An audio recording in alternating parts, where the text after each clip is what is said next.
Welcome back. Morning spot के दूसरे segment में आपको खुशामदीद कहेंगे और आज जो टॉपिक हमारा डिस्कशन का है वो है सेल्फ ग्रोथ और पर्सनालिटी डेवलपमेंट, सेल्फ ग्रूमिंग।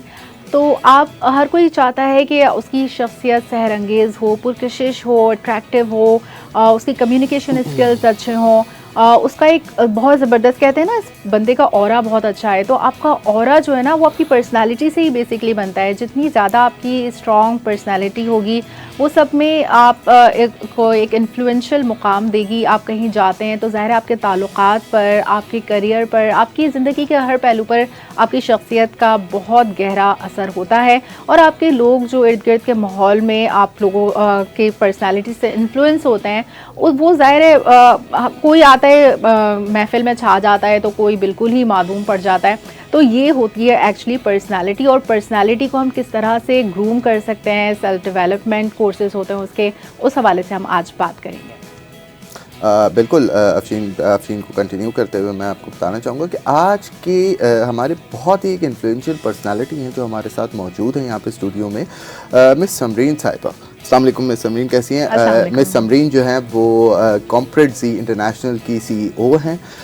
आज जिस टॉपिक के लिए हमने इनको मदऊ किया है वो है सेल्फ ग्रोथ, पर्सनालिटी डेवलपमेंट। अच्छा समरीन साहिबा, मैं आपसे ये पूछना चाहूँगा कि what do you actually mean by self growth और पर्सनालिटी डेवलपमेंट और सेल्फ ग्रोथ में डिफरेंस क्या है? First of all thank you for having me in the show. और जी बिल्कुल, सेल्फ ग्रोथ और पर्सनालिटी डेवलपमेंट में मैं आपको फ़र्क ये बताऊंगी कि पर्सनालिटी डेवलपमेंट जो है वो गोल फोकस्ड होता है, यानी कि सिर्फ आप अपनी पर्सनालिटी पे फोकस करते हैं, उसमें उसकी डेवलपमेंट पे फोकस करते हैं। जबकि पर्सनालिटी डेवलपमेंट जो है वो सेल्फ ग्रोथ का हिस्सा है।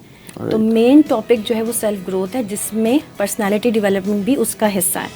और सेल्फ ग्रोथ में बहुत सारी चीज़ें आती हैं। तो जैसे मैं ग्रोथ को आपको डिफ़ाइन करूँ कि ये सिंपल एक इम्प्रूवमेंट आपने अंदर, ठीक है, आपके अंदर चेंज, यानी positive change that will bring positive results. और उसके अलावा आपके प्रोग्रेस है। और जैसे हम कहते हैं एज अ ट्रेनर, मैं हमेशा बताती हूँ कि आपका 2.0 वर्जन लेकर आना, यानी कि आप अपनी बेहतर सेल्फ में, हायर सेल्फ में आना, ग्रो करके, and that is what growth means. और ये ग्रोथ जो है वो 8 लेवल्स पे होती है, यानी सिर्फ ये नहीं होता कि आपने फाइनेंशियली ग्रो कर लिया या एजुकेशनली ग्रो कर लिया, ये 8 लेवल्स पे होती है। यानी रिलेशनशिप्स में भी आप ग्रो कर रहे हैं, फाइनेंशियली, एजुकेशनली, और आप स्पिरिचुअली ग्रो कर रहे हैं, और मेंटली ग्रो कर रहे हैं, साइकोलॉजिकली ग्रो कर रहे हैं। तो इस तरह से 8 लेवल होते हैं। तो क्वेश्चन रिमेंस कि are you growing old, are you growing up? Alright. अच्छा देखिए नाज़रीन, यहाँ पर आपको बताऊँ कि पर्सनालिटी ग्रोथ सिर्फ और सिर्फ अपीयरेंस या लुक से नहीं, लुक पे डिपेंड नहीं करती। पर्सनालिटी के अंदर और भी बहुत सारी चीज़ें आती हैं और भी बहुत सारी खुसूसियात आती हैं। इंसान का इखलाक, इंसान का सोचने का तरीका, कुछ लोग जैसे ओवर थिंकर होते हैं, ठीक है। तो इस तरह के काफ़ी सारे पहलू हैं जिसके लिए समरीन साहिबा बहुत बेहतर इस पर बता सकते हैं। अच्छा समरीन साहिबा, मुझे ये बताइएगा कि पर्सनालिटी को या तो इन्हांस किया जा सकता है, दो चीज़ें होती हैं ना, personality change and personality enhancement. तो क्या इंसान की पर्सनालिटी चेंज भी हो सकती है, सिर्फ और सिर्फ इन्हांस की जा सकती है? देखिए, enhancement is a form of growth, ठीक है। अगर आप एक अपना बिहेवियर चेंज कर रहे हैं, माइंडसेट चेंज कर रहे हैं, या आप अपनी ओवरऑल ग्रूमिंग भी चेंज कर रहे हैं, तो वो भी एक शिफ्ट है ना। तो वो शिफ्ट जो है वो हम चेंज में काउंट करते हैं। तो वो आपका अगर पर्सनालिटी, आप डेवलपमेंट में किसी भी तरह से अपने अखलाक पे काम कर रहे हैं या अपनी नॉलेज पे काम कर रहे हैं, अपनी पर्सनल ग्रूमिंग पे काम कर रहे हैं, जिस पे भी, तो वो एक चेंज तो आ रहा है ना। तो वो change is what growth means. और ग्रोथ जैसे मैंने अभी कहा कि 8 लेवल्स पे होती है। सिर्फ आप आके, जैसे आप अगर कभी आपकी तनख्वाह 1 लाख है और अब आप 5 लाख कमा रहे हैं, तो लोगों को लगता है हम तो ग्रो कर रहे हैं। आप बिल्कुल ग्रो कर रहे हैं, लेकिन वो फाइनेंशियल ग्रोथ होगी। फिर आपने कहा कि मैं जो है पहले असिस्टेंट मैनेजर था, अब मैं डायरेक्टर हूँ, अब मैं VP बन गया हूँ, तो उसमें क्या है कि वो आपकी प्रोफेशनल ग्रोथ है। तो लेकिन इमोशनल ग्रोथ के पर लोग तवज्जो नहीं देते हैं, लोग स्पिरिचुअल ग्रोथ की तरफ तवज्जो नहीं देते हैं, मेंटल ग्रोथ की तरफ नहीं देते। तो बहुत सारे एस्पेक्ट्स हैं जो कि इग्नोर होते हैं। अच्छा, आपने अभी जैसे बताया कि लोग स्पिरिचुअल ग्रोथ, मेंटल ग्रोथ, ये सब जितने भी एस्पेक्ट्स आपने बताए, उन सब की तरफ किस तरह से इंसान तवज्जो दे और किस तरह से उसको ग्रूम करे अपने इन पर्सनालिटी एस्पेक्ट्स को? देखें इसमें तो इसका मैं आपको ये कहूँगी कि बहुत दफ़ा जो लोगों का जो ध्यान नहीं आता है, फोकस वो नहीं करते हैं ग्रोथ की, उसकी बहुत सारी वजूहात हैं। उसकी वजूहात ये भी हो सकती हैं कि आपका ग्रोथ माइंडसेट नहीं है। फॉर एग्ज़ाम्पल, आपको ये देखना है कि आपका ग्रोथ माइंडसेट है या नहीं है। आप सिंपल ये देखें कि अगर आपने अपना वेट कम करना है, ठीक है, तो आप उसके लिए क्या कर रहे हैं? अगर आप उसके लिए कुछ कर रहे हैं, जैसे जिम जा रहे हैं, एक्सरसाइज कर रहे हैं, वॉक कर रहे हैं, अपनी डाइट को आपने बैलेंस किया हुआ है, आप बहुत ज़्यादा ऑयली फूड नहीं खा रहे हैं जस्ट, तो अगर आप ये राइट रिजल्ट्स जो नहीं आपको मिल रहे हैं क्योंकि आपने राइट कोर्स ऑफ एक्शन नहीं लिया हुआ, ठीक है, आपकी राइट चॉइसेस नहीं है, तो इसका मतलब वो चीज़ आपके लिए इंपॉर्टेंट नहीं है। तो यहाँ पे मेन बात ये कि आपके लिए अगर कोई चीज़ इंपॉर्टेंट होगी तो आप उसके लिए स्टेप उठाएंगे। मतलब आपके कहने का ये है कि अगर कोई वेट रिड्यूस करना चाह रहा है तो अपना माइंड, बॉडी और सोल सबको साथ में इंडल्ज करेगा तो उसकी पर्सनालिटी डेवलप हो सकती है। अदरवाइज सिर्फ वो अपनी बॉडी पे वर्कआउट करे, लेकिन माइंड में अगर वो अपने ये सोचे कि नहीं मैं दुबला नहीं हो सकता, और सोल से मतलब कि वो अल्लाह ताला से रुजू करके उससे दुआ ना करे और अपने लिए कोई सिर्फ बॉडी वर्कआउट करे, तो that alone will not help him. Simple मैं आपको ये बताऊं कि ये माइंडसेट की मैं बात कर रही हूँ। माइंडसेट अगर आपका होगा कि मुझे वेट लॉस करना है और वो चीज़ आपके लिए इंपॉर्टेंट भी होगी तो आप रिजल्ट्स लेकर आ सकेंगे। इसके अलावा अगर आप अपने अंदर आपने कोई लॉन्ग टर्म आपके गोल्स नहीं है, मतलब आपने कहना है कि नहीं आप फॉर ग्रांटेड ले रहे होते हैं बहुत दफ़ा लोग अपनी सेहत को, और उनकी आदत हम लोगों की, हम सबकी आदत ही होती है कि हम जो है वो जब तक कोई आखिर वक्त तक हमें प्रॉब्लम ना हो जाए ना, हेल्थ इश्यूज़, उस वक्त तक हम बहुत लेट कर देते हैं। यू नो इट्स बहुत लेट करके हमें ख्याल आता है कोई भी चीज़ को दुरुस्त करने का। तो एक तो माइंडसेट है बहुत दफ़ा, और लोग क्यों ग्रोथ की तरफ नहीं आते उसका सबसे इंपॉर्टेंट मैं वजह बताऊँ आपको कि या तो किसी की ज़िंदगी में बहुत ज़्यादा नेगेटिव एक्सट्रीम पे कुछ हुआ होता है, ट्रॉमेटिक सिचुएशंस, तो उन्होंने ग्रोथ पे काम करना छोड़ दिया होता है, हिम्मत हार दी होती है, या उनकी लाइफ में बहुत कुछ अच्छा हो चुका होता है, तो उससे क्या होता है वो कहते हैं अब हमारी अचीवमेंट हो गई, अब हमें मजीद कुछ करने की जरूरत नहीं है। हाँ, अच्छा, बिल्कुल जैसे कि आपने बताया समी साहब कि हमारे यहाँ पे माइंडसेट किसी भी चीज़ को या फिर आप चेंज करना चाहें, चाहे वो पर्सनल ज़िंदगी हो, चाहे वो प्रोफेशनल लाइफ हो, चाहे वो कोई भी ज़िंदगी का कोई भी पहलू हो, उसको चेंज करने के लिए सबसे इम्पॉर्टेंट फैक्टर है माइंडसेट। प्रॉपर माइंडसेट आपकी बेस है। तो मुझे ये बताएं कि आपने ये तो बताया माइंडसेट की इंपॉर्टेंस क्या है, लेकिन माइंडसेट को चेंज करने का तरीका क्या है? माइंडसेट चेंज हो सकता है, इसकी हम टेक्निक्स जो अपनी ट्रेनिंग्स में देते हैं, इसको हम जैसे कॉग्निटिव ग्रोथ टेक्निक्स हैं जो हम पढ़ाते हैं, उसमें आपके ब्रेन की शिफ्ट करते हैं, यानी कि ब्रेन को आप जो जिस मोड में, जो डिफ़ॉल्ट मोड में चल रहा है ना, जो आप बचपन से जो चीज़ें सुनते आ रहे हैं उसको आपने चेंज करना होगा। फॉर एग्जांपल मैं एक आपको टेक्निक बताती हूँ। एक टेक्निक है कॉग्निटिव ग्रोथ टेक्निक के हवाले से, वो है लेवरेजिंग कॉन्सेप्चुअल मेटाफॉर। और उसमें ये है कि जैसे हम अक्सर आपने सुना होगा, लोग कहते हैं life is not a bed of roses. देखिए, जब आप एक चीज़ को सुनते रहते हैं तो माइंड का ये तरीका है कि वो एक अपने माइंड में वो चीज़ लॉक कर लेता है और एक बाउंड्री सी बना लेता है।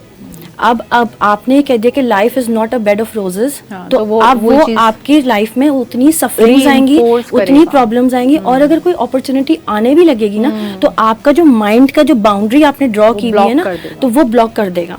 इसी तरह से जो बहुत इंटरेस्टिंग सी, जो मुझे बचपन से बड़ी हंसी आती है जिस बात पे, वो है कि जितनी चादर उतने पैर फैलाओ। ठीक है, आप यकीन करें, जब मैं छोटी थी ना, तो मैं अपनी जब मैंने फर्स्ट टाइम ये मुहावरा सुना तो मैं अपनी मदर से मैंने कहा कि ऐसा क्यों होता है कि जितनी चादर उतने ही पैर फैलाओ, बड़ी चादर क्यों नहीं ले सकते?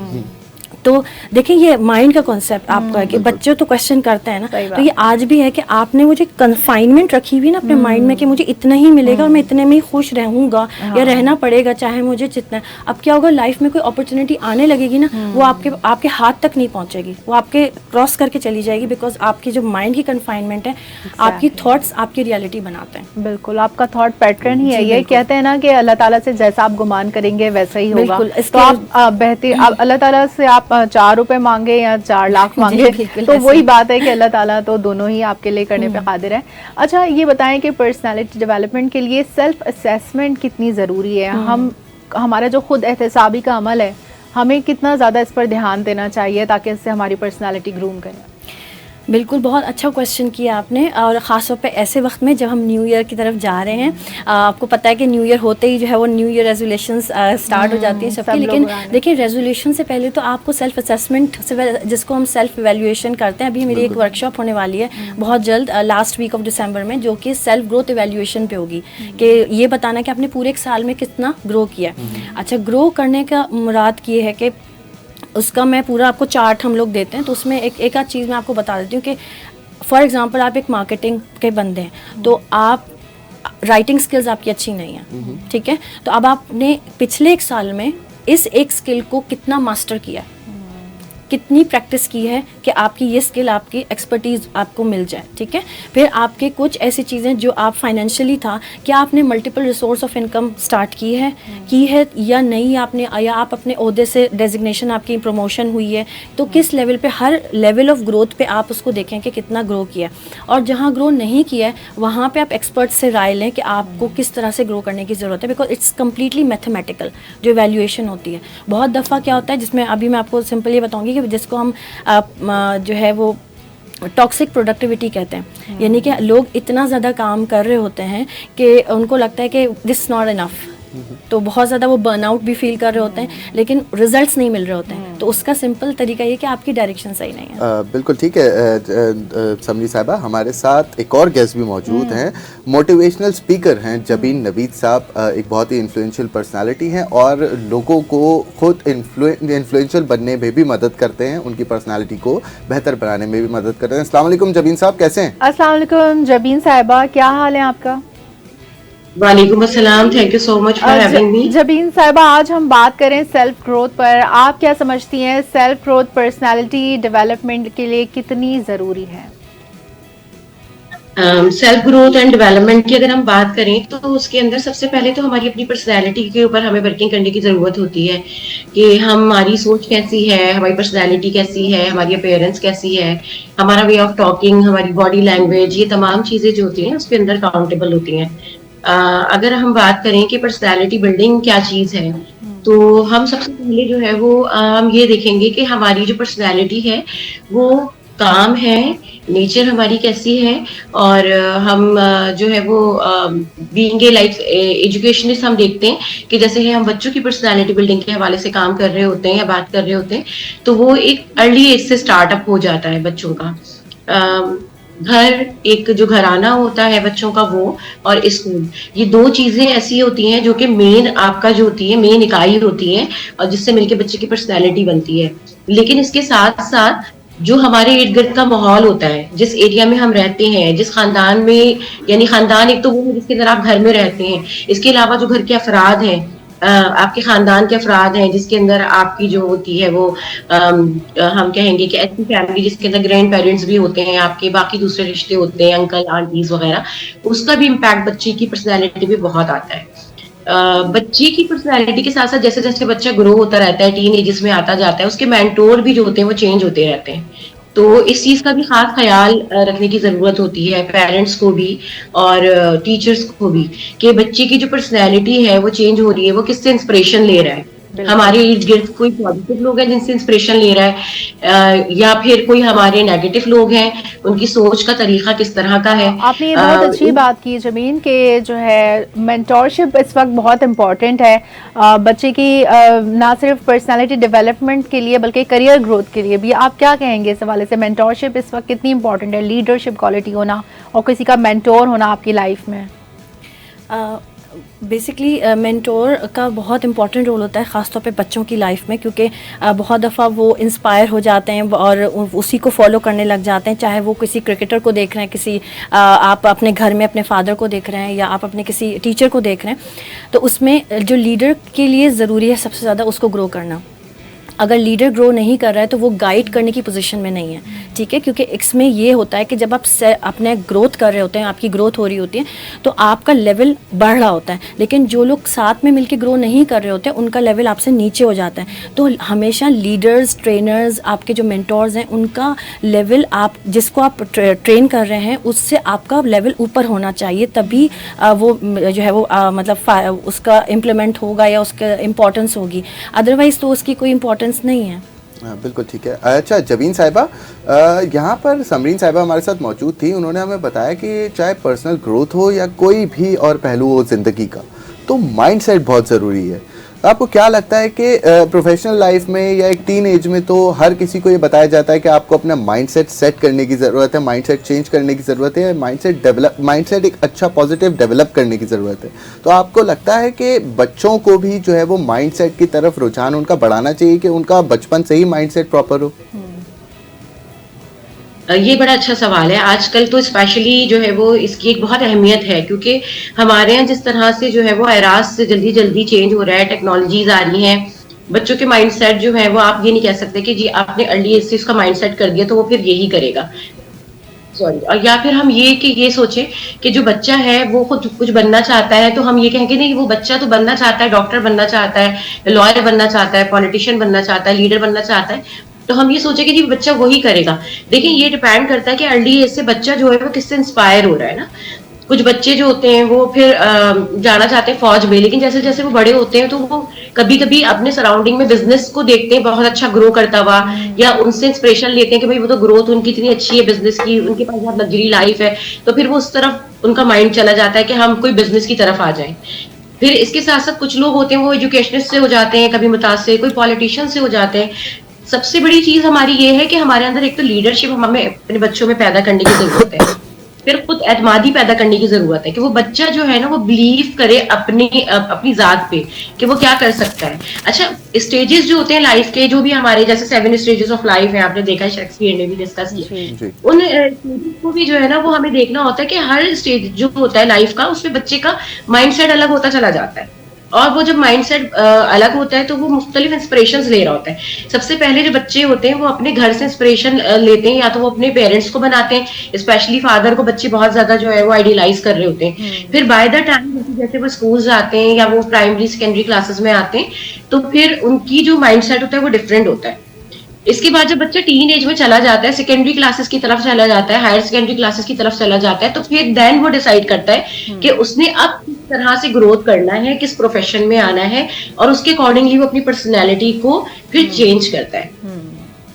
ठीक है। अच्छा आपके ये बहुत ज़बरदस्त पॉइंट है इस हवाले से। मिस समरीन आप इस बारे में क्या कहेंगी, क्योंकि स्कूल्स में हमने देखा है बच्चों को इंग्लिश, मैथ्स और साइंस जनरल सब्जेक्ट्स तो पढ़ा दिए जाते हैं, लेकिन इस तरह के कोर्सेज नहीं होते जैसे पर्सनालिटी डेवलपमेंट से रिलेटेड। उनको मतलब प्रैग्मेटिक थिंकर हम नहीं बना रहे होते, हम उनको सोचने की वो सलाहियत नहीं दे रहे होते कि अपनी पर्सनैलिटी कैसे ग्रूम करनी है, जबकि ये बहुत बेसिक्स है। तो क्या कोई स्कूल ऐसा है जो आपसे कोलैबोरेट करता है कि आप उनको ये कोर्सेज सिखाएं, या आप लोग खुद स्कूल से कोलैबोरेट करते हैं, या ये सिरे से कोई रिवाज ही नहीं है? हाँ, इस तरह के कोर्सेज़ कराने का रिवाज नहीं है, लेकिन हमारी कंपनी जो है ये कोर्सेज़ करवाती है स्टूडेंट्स के लिए, स्कूल, कॉलेज और यूनिवर्सिटी के लिए। इंग्लिश और पब्लिक स्पीकिंग, कम्युनिकेशन के कोर्सेज़ हैं, बिजनेस के कोर्सेज़ हैं स्टूडेंट्स के लिए, लेकिन इसके साथ साथ साइकोलॉजिकल बेस हमारे कोर्सेज़ भी हैं, जैसे सिबलिंग राइवलरी है। अब दो बहन भाइयों की अगर आपस में बहुत नहीं बनती है, बहुत लड़ाई होती है, तो बचपन में तो ठीक है, लेकिन जब वो बड़े होते हैं तो उनके वो बहुत ज़्यादा सिवियर हालत में मतलब हो जाता है, तो उनको उस वक्त बताना कि क्या करना है, क्योंकि माँ बाप तो सिर्फ उनको मना कर रहे हैं ना, लेकिन वो स्ट्रेटजी नहीं बता रहे कि करना क्या है। इसी तरह इसके अलावा हमारा स्ट्रेस मैनेजमेंट का बच्चों का कोर्स होता है, जैसे हम बहुत ज़्यादा बच्चों पे जोर लगा रहे हैं, तो प्रेशर लगाते हैं कि तुम्हें फर्स्ट ही आना है क्लास में। तो वो बच्चे देखें, हर कोई बच्चा तो फर्स्ट नहीं आ सकता है, कर लेते हैं। जी बिल्कुल ऐसे ही है, तो वो है कोर्सेज। इसके अलावा हमारे जो बहुत सारे प्रोडक्टिविटी के हैं कि बच्चों को प्रोडक्टिव कैसे रहना, कि देखें बच्चे जो है ना वो फुल ऑफ एनर्जी होते हैं। हमें as a mentor, as a teacher, as a parent हमें ये पता होना चाहिए कि उनकी उस एनर्जी को सही डायरेक्शन में चैनलाइज कैसे किया जाए। ठीक है, जब उनको कुछ नहीं मिलता है ना, या तो वो एक्सट्रीम स्पोर्ट्स की तरफ चले जाते हैं कि हर वक्त स्पोर्ट्स में रहेंगे, हर वक्त क्रिकेट खेल रहे हैं या हर वक्त वीडियो गेम खेल रहे हैं, क्योंकि उनको वो एनर्जी निकालनी है। अगर आप उनको उस एनर्जी को सही डायरेक्ट करें, उनको गाइड करें कि देखो 1 घंटा आपने ये करना है, उनकी पसंद की चीज़ हो कि उन ये करना है। अगर आप गेमिफिकेशन में इंटरेस्टेड हैं तो आप गेमिफिकेशन में खेलें 1 घंटा, और 1 घंटा आप ये देखें कि वो गेम बनता कैसे है, वो ऐप कैसे डिज़ाइन होती है, ताकि उसमें कुछ कोई प्रोडक्टिव तो स्किल्स हैं। तो ये हमें बहुत ज़रूरी है। ये बहुत ज़बरदस्त कोर्सेज आपने, और बहुत इंपॉर्टेंट एसेंशियल कोर्सेज हैं। जबीन आप क्या कहेंगी इस कोर्स के हवाले से जो कि मिस समरीन करवाती हैं, जैसे सिबलिंग राइवलरी हो गया, सिबलिंग राइवलरी जो है ना, मुझे लगता है ये हमारे माशरे में एक ऐसा ज़रूरी कोर्स है, जैसे मिडिल चाइल्ड सिंड्रोम हो गया। लोग इस चीज़ को मजाक में लेते हैं और कोई इस चीज़ को तवज्जो नहीं देता, जबकि ये आपकी बचपन से जो पर्सनैलिटी आपकी बनती है सिबलिंग राइवलरी की वजह से, वो बड़े होने तक आपके अंदर कीना, बुक्स और ये सब चीज़ें जमा होते होते आपको मुजरमाना जहनियत की तरफ तक लेके जा सकती हैं। और यही आपकी पर्सनैलिटी डेवलप करती है, जो बचपन में जो आपका माइंड सेट बन गया, फिर बड़े होने तक के आप फिर वही चपकरेश आपके दिल में रहती है। क्योंकि एक बच्चा मजलूम बन जाता है, एक बच्चा जो है ना जाबिर बन जाता है, जबकि जो जाबिर होता है ना वो एक्चुअली जाबिर होता है, ना मजलूम होता है। लेकिन पेरेंट्स की रॉन्ग ट्रीटमेंट की वजह से बराबर से जो प्यार नहीं देते, किसी को लाडला बना देते हैं, किसी को कुछ, तो इसकी वजह से बहुत मुआशरे में जराइम भी जन्म लेते हैं। आप क्या कहेंगी? बिल्कुल, ये एक बहुत अच्छा और एक वैलिड पॉइंट है जिसके ऊपर बहुत ज़्यादा वर्किंग की जा रही है। जैसे कि स्कूल्स के अंदर आप देखें, सबसे पहले तो ये है कि स्कूलों के अंदर अगर हम ये कहें कि नहीं, हम स्कूलों के अंदर इस तरह की चीज़ों को नहीं हम पढ़ा रहे, तो बड़ी अर्ली एजेस से बच्चों के लिए जो है वो एथिक्स की क्लासें की जाती हैं। फिर बच्चों को ग्रुप में वर्किंग करने की तरबियत दी जाती है। जब बच्चों को ग्रुप में वर्किंग करने की तरबियत दी जाती है, तो उसमें जो मनफी रवैये होते हैं या मुस्बत रवैये होते हैं, कुछ बच्चों के साथ आप जो है ना बहुत वो फील करते हैं कि आप कंफर्टेबल नहीं है ग्रुप में काम करने के लिए। देखिए, आप मॉन्टेसरी लेवल से लेके यूनिवर्सिटी लेवल तक, यानी डिग्री लेवल, जो कि आपने एक प्रोफेशनल डिग्री लेनी है, ये तालीम में ये हिस्सा है कि बच्चों की तरबियत आपने करनी कैसे। आप किसी की किसी बात से डिसएग्री कर रहे हैं, तो आपने किस तरह पॉजिटिव वे में उसको डिसएग्री करके अपना पॉइंट भी रेज करना है, लेकिन आपने सामने वाले की बात को भी यस करना है। ये तमाम चीजें जो है वो स्कूलों से लेके स्टार्ट हो रही हैं और हमारा तालीमी निज़ाम अल्हम्दुलिल्लाह इन तमाम चीजों को अडॉप्ट कर रहा है। दूसरी चीज ये है कि कॉलेजेस में लेवल पे तो आपको पता है कि ये एक गवर्नमेंट का रूल था, तो वहां पर साइकोलॉजिस्ट, डॉक्टर्स वगैरह मौजूद होते थे काउंसलिंग के लिए। लेकिन अब बड़ी अर्ली स्टेज पे जो है वो स्कूलों के अंदर भी साइकोलॉजिस्ट और साइकाइट्रिस्ट जो है वो अपॉइंटेड होते हैं, और इसके साथ साथ वो अपॉइंटेड होते हैं, हर वक्त काउंसलिंग के लिए मौजूद होते हैं। बल्कि नॉर्मली जो होता है वो सेशंस हो रहे होते हैं एवरी वीक या एवरी मंथ, 2 सेशन एटलीस्ट होते हैं, जिसके अंदर डिफरेंट टॉपिक्स होते हैं। उसके अंदर मदर्स की भी काउंसलिंग की जाती है। उसमें बच्चों के हवाले से उनके रवैयों से पूछा जाता है कि बच्चों के अंदर क्या प्रॉब्लम है, सिबलिंग में आपस में अगर जेलस का फैक्टर है, उसका रीजन टैकल कैसे करना है। इसके अलावा स्टूडेंट, पेरेंट्स एंड टीचर की कुछ इस तरह की भी ट्रेनिंग होती है जो कि एक साथ उनको दी जाती है। जैसे बुलिंग के ऊपर मोस्टली कर रहे होते हैं हम लोग, ड्रग्स के ऊपर कर रहे होते हैं, जेलस फैक्टर के ऊपर कर रहे होते हैं, ठीक है, पर्सनैलिटी बिल्डिंग पे कर रहे होते हैं। इसलिए या पेशेंस डेवलपमेंट की पर्सनैलिटी होती है, स्ट्रेस मैनेजमेंट होता है। ये तमाम चीजों के ऊपर अमूमन जो होती हैं वो सेशंस दिए जा रहे होते हैं। ये सेशंस लेने बहुत जरूरी है, और हमें सबसे पहले तो इस चीज को एक्सेप्ट करना जरूरी है कि हमारी फैमिली के अंदर अगर कोई बच्चा है और मदर उसको आइडेंटिफाई नहीं कर रही कि बच्चों के अंदर अगर जेलस फैक्टर है या कॉम्पिटिशन डेवलप हो गया है सिबलिंग्स के अंदर, उसके लिए आपको स्पेशली किसी कंसल्टेशन लेनी चाहिए किसी से। तो वो आप उस जबीन, बिल्कुल आपने ठीक बात की। और ये तो चले आ गया एक इंडिविजुअल फैमिली के लेवल पे बात हो रही है। मैं थोड़ा सा मास लेवल पे बात करना चाहूँगा। हमारा चाहे पॉलिटिकल या फिर वो मुल्की सतह पे हो, नेशनल सतह पे हो, या कॉर्पोरेट लीडरशिप लेवल पे हो, आप देखते हैं कि हमेशा जो अंडर में काम कर रहे होते हैं, लीडर्स के अंडर में काम कर रहे होते हैं, उनकी ग्रोथ के बारे में तो बात की जाती है, लेकिन लीडरशिप की, चाहे वो पॉलिटिकल लीडरशिप हो या कॉर्पोरेट लीडरशिप हो, उनकी ग्रोथ के बारे में बात नहीं की जाती। तो सबसे पहले मैं समरीन साहबा से इस बारे में पूछना चाहूँगा कि आपको लगता है कि इससे पहले कि आप जो है वो नीचे जो कंट्रोलेबल लोग हैं उनकी ग्रोथ पे बात करें, उससे पहले आपको पॉलिटिकल या फिर कॉर्पोरेट लीडरशिप की ग्रोथ पे बात करनी चाहिए, या उनको ग्रोथ की ज़रूरत है एक्चुअली? जी बिल्कुल, अभी जैसे मैंने थोड़ी देर पहले कहा था कि आपको मेंटोर के या लीडर के लेवल पे आने के लिए आपको सबसे पहले ख़ुद पे काम करना है, ख़ुद ग्रो करना है, क्योंकि आपका लेवल ज़्यादा होना चाहिए उन लोगों से जिनको आप ट्रेन करना चाह रहे हैं। Exactly. ठीक है। और दूसरा ये कि एक चीज़ मैं हमेशा अपनी ट्रेनिंग्स में भी बताती हूँ कि 2 तरह का रोल एक इंसान प्ले कर रहा होता है, या तो वो कंट्रीब्यूटर होता है या वो चैलेंज होता है। बहुत दफ़ा बच्चे करियर में जाना चाह रहे होते हैं तो पेरेंट्स उनके लिए चैलेंज बन जाते हैं, वो कहते हैं नहीं ये नहीं होगा। तो देखें, मैं सिंपल आपको ये बताऊंगी कि जो खुद ग्रो कर रहा होगा ना, वो दूसरों की ग्रोथ में भी कंट्रीब्यूट कर रहा होगा, अदरवाइज वो उसके लिए चैलेंज बन जाएगा। अब एक बच्चा टीनेजर है, वो अपना कोई स्टार्टअप शुरू करना चाह रहा है, अब उसके फादर उसको नहीं करने दे रहे कि भाई इस तरह नहीं, तो वो चैलेंज बन रहे, तो उनको ये है ना कि इसको कोई नुकसान नहीं पहुंचाए, उनकी नीयत गलत नहीं है, लेकिन वो उसको ग्रो करने में उस तरह से हेल्प आउट नहीं कर रहे। जब तक आपका लेवल उस बच्चे के लेवल से या किसी भी शख्स के जो आपके एम्प्लॉयज़ हैं उनसे ऊपर नहीं होगा, आप उसके बारे में नहीं सोचेंगे, आप कभी भी कंट्रीब्यूटर का रोल नहीं प्ले करेंगे। मैं हमेशा ये कहती हूँ कि only empowered person can empower others.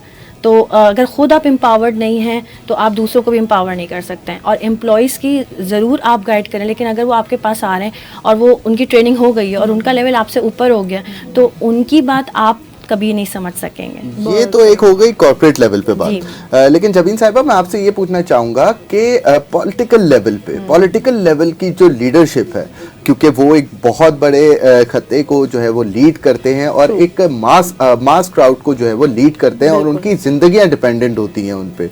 तो क्या आपको लगता है कि पॉलिटिकल लीडर्स की ग्रोथ कॉर्पोरेट लेवल और पर्सनल इंडिविजुअल लेवल की ग्रोथ से बहुत ज्यादा जरूरी है? पॉलिटिकल ग्रोथ है, वो तो ग्रोथ बहुत ज्यादा जरूरी है, और उसका माइंडसेट कैसा है ये बहुत जरूरी है। जिस खित्ते में आप पॉलिटिक्स कर रहे हैं, जिस एरिया में या जो सराउंडिंग में जो आपको आपकी टेरिटरी है जहां आप कर रहे हैं पॉलिटिक्स, तो सबसे पहले तो ये कि वो लीडर को उसका पूरा जो है वो नो हाउ होनी चाहिए। उसको पता होना चाहिए कि वो किन लोगों के साथ डील कर रहे हैं, वो लोग किस माइंडसेट के हैं, और उनकी माइंडसेट को देखते हुए ही आप अगर पॉलिटिक्स करेंगे और लीडरशिप करेंगे तो ही खित्ते के अंदर ग्रोथ होनी जरूरी होगी। दूसरा, कुछ चीजों को लीडर्स को भी समझने की जरूरत है, पॉलिटिकल लीडर्स हो या कॉर्पोरेट लेवल के लोग हो, कि आपने चीजों को जो है वो मुस्बत अंदाज में देखने की आदत डालनी है, और कभी भी किसी चीज को एकदम से नेगेटिव नहीं ले, बल्कि आप पेशेंस के साथ उसको जो है पहले उसका जायजा लें कि इस चीज के क्या नुकसानात हैं और क्या फवायद हो सकते हैं, आपके और दूसरे शख्स के देखने के नजरिए में क्या फर्क है और फर्क क्यों है, इसको भी देखें, क्योंकि वो किस माहौल से आ रहा है वो शख्स। यानी जो हमारी, आप अगर हम लीडरशिप की बात कर रहे हैं, पॉलिटिकल लीडरशिप की बात कर रहे हैं, तो जिन लोगों पे आप जो है जिनके लीडर हैं बेसिकली, तो ये भी आपको देखना होगा कि आप अगर चूंकि बहुत हाई फाई क्वालिफाइड हैं, आपका एक वाज जो है वो मॉडर्न नजरिया है सोचने का और समझने का, और उसको आप इम्प्लीमेंट करना चाहते हैं लोगों पे, तो फिर आपको उनका भी माइंडसेट इसी तरह से बनाना होगा, उसके लिए वर्किंग करनी होगी। सारी चीजें ये नहीं होती कि आपने इंफ्रास्ट्रक्चर पे काम कर लिया, हमने कोई बहुत बड़ी कंपनी बना ली, हमने अपने मुल्क को बड़ा जो है वो डेवलप कर लिया, लेकिन हमें लोगों के दिमागों को भी डेवलप करने की जरूरत है, उनको भी मुस्बत अंदाज में सोचने की आदत डालने की जरूरत है, चीजों को मुस्बत अंदाज में देखने की जरूरत है। आजकल जो हमारे हालात हो रहे हैं, आप देख रहे हैं माशरे के अंदर, वजह यही है कि वो कोई किसी पर इल्जाम लगा रहा है, कोई किसी को जो है वो समझता है कि ये इसने करना था, ये मेरा काम नहीं था। हर शख्स अगर मुस्बत अंदाज में सोचे और अपने रवैये को मुस्बत अंदाज में लेने की कोशिश करे, जो उसकी ड्यूटी नहीं है वो अगर कम्युनिटी वर्क समझ के भी कर दे, कोई चीज अगर उसको गलत नजर आ रही है तो वो जो है हमारे माशरे में एक मुस्बत तब्दीली आ सकती है। और वो लीडर मुस्बत अंदाज में सोचने की अपने जो है वो लोगों को आदत डालें, तो एक बहुत मास लेवल के ऊपर हमारे मुल्क में भी चेंजेस आ सकते हैं। हमारे मुल्क में इस वक्त मास लेवल चेंज की बहुत ज़रूरत है। बहुत शुक्रिया जबीन, आप हमारे साथ मौजूद थी, मोटिवेशनल स्पीकर, आपने इस हवाले से हमारे नाजरीन को आगाह किया। समरीन, लास्ट क्वेश्चन की तरफ चलना चाहूँगी, आप कोई मैसेज देना चाहें आप भी दीजिएगा, और ये कि interpersonal communication skills self growth के लिए कितनी इंपॉर्टेंट है? कम्युनिकेशन के लिए तो बहुत ज़्यादा इम्पॉर्टेंट है, उसके बगैर तो आप कर नहीं सकते। और कम्युनिकेशन में जो है आप स्पीकिंग भी आती है, और लिसनिंग स्किल्स पे हम बहुत ज़्यादा अंडररेटेड वो स्किल है कि उसको हम समझते हैं उसकी ज़रूरत नहीं, क्योंकि हम जो सुन रहे हैं that is listening. Listening skills की बेसिकली टेक्निक्स होती हैं कि आपको किसी को सुनना कैसे, और जो आप सुन रहे हैं वो आपने उसको रिकॉर्ड कैसे रखना है। क्योंकि अगर 5 मिनट किसी ने बोला और उसमें काफ़ी सारे पॉइंट्स थे, तो आपको तो एंड होते होते आपको वो याद नहीं रहेगा। तो इस तरह इसके अलावा आपके जो है बॉडी लैंग्वेज बहुत इंपॉर्टेंस रखती है, क्योंकि अगर आप कोई खुशी की बात है और आपने किसी को मुबारकबाद देनी है, लेकिन आपका फेशियल एक्सप्रेशन उतरा हुआ है, तो आप डेफिनेटली क्लियर होगा कि आप जेलस हो रहे हैं या खुश नहीं है। तो ये सब चीज़ें कम्युनिकेशन में बहुत ज़्यादा इंपॉर्टेंट है, इसकी बहुत सारी टेक्निक्स मौजूद हैं। और जहाँ तक आपका दूसरा सवाल था टेक्निक देने का, मैं एक बहुत अच्छी टेक्निक आपको बताना चाहूँगी। एक तो ये है कि वो है अट्रैक्शन की, कि अट्रैक्टिंग द राइट पर्सन। अच्छा, ये तो बहुत वायरल होने वाली बात हो गई। सब नाज़रीन गौर से सुन लें, how to attract someone. Attracting right people in your life. उसका सिंपल जो मैं हमेशा एक फार्मूला है, उसका फार्मूला ये है कि you know in order to be interested you first have to be interesting. यानी कि अगर आप चाहते हैं कि आपकी दिलचस्प पर्सनालिटी हो तो आपको पहले दूसरों में दिलचस्पी लेनी पड़ेगी। कोलंबिया यूनिवर्सिटी में एक स्टडी हुई थी जिसमें ये देखा गया कि जो पॉपुलर किड्स होते हैं ना यूनिवर्सिटी में, जो पॉपुलर होते हैं, वो आखिर होते क्यों हैं, उसकी वजह क्या है। तो उनका जो कंक्लूजन निकला उसमें उन्होंने ये देखा कि जो बच्चे थे जो सबसे ज़्यादा दूसरों को लाइक कर रहे थे, वो उनको लाइक नहीं कर रहे थे। पहले जैसे अगर मैं, बहुत सारे लोग हैं जिनको मैं लाइक करती हूँ और मैं दिलचस्पी भी ले रही हूँ उनमें, मैं इंटरेस्ट भी ले रही हूँ, और मैं रोजाना लेवल पे उनकी माइक्रो मोमेंट्स ऑफ कनेक्शन कर रही हूँ। यानी थोड़ा सा कभी किसी से पूछ लिया, अच्छा भाई wearing a nice colour, what are you eating, what did you do last time. तो इस तरह आप छोटे छोटे क्वेश्चन पूछें, कल क्या किया, वो कैसा रहा तुम्हारा इवेंट। तो उसकी लाइफ में आप दिलचस्पी लें। ये दो चीजें, तो इस तरह से आप अपने आप को आप बहुत जो है सही लोग आपकी लाइफ में अट्रैक्ट होंगे और ज्यादा से ज्यादा लोगों से आप कनेक्ट भी कर सकते हैं। How to attract the right person in your life के बारे में मिस समरीन ने हमें बताया। सेल्फ ग्रोथ, पर्सनालिटी डेवलपमेंट के हवाले से आज हमने बात की। यकीनन आपको पसंद आई होगी। नेक्स्ट फिर हम अगले दिन किसी नए टॉपिक और किसी नए गेस्ट के साथ हाजिर होंगे। बिल्कुल होंगे, लेकिन यहाँ पर जाने से पहले मैं एक बात बताता चलूँ। जो समरीन साहिबा ने जो बात कंटिन्यू की, तो उसके सबसे इम्पॉर्टेंट जो उसका पहलू था वो ये था कि आपको अपने आप को इंटरेस्टिंग बनाने के लिए पहले सामने वाले में इंटरेस्ट लेना ज़रूरी है। ये सिंपल वर्ड्स में मैं आपको अपने बताना चाहता हूँ, और ख़ासकर जो लड़के जो सिंगल बैठे हुए हैं तो उनको ये बात जानने की बहुत ज़रूरत है कि आपको लुक्स पे इतना ज़्यादा फोकस ना करें, लाइंस पे इतना ज़्यादा फोकस ना करें। कोशिश करें आप किसी एक अगले को इन्वॉल्व करें, अगले से इंगेज करें, अपने आप को इंटरेस्टिंग बनाएं, अगला आप में खुद ही इंटरेस्ट लेगा। इसी के साथ मुझे और अफशीन को दीजिए इजाज़त। अल्लाह हाफिज़। पाकिस्तान जिंदाबाद। आपने तो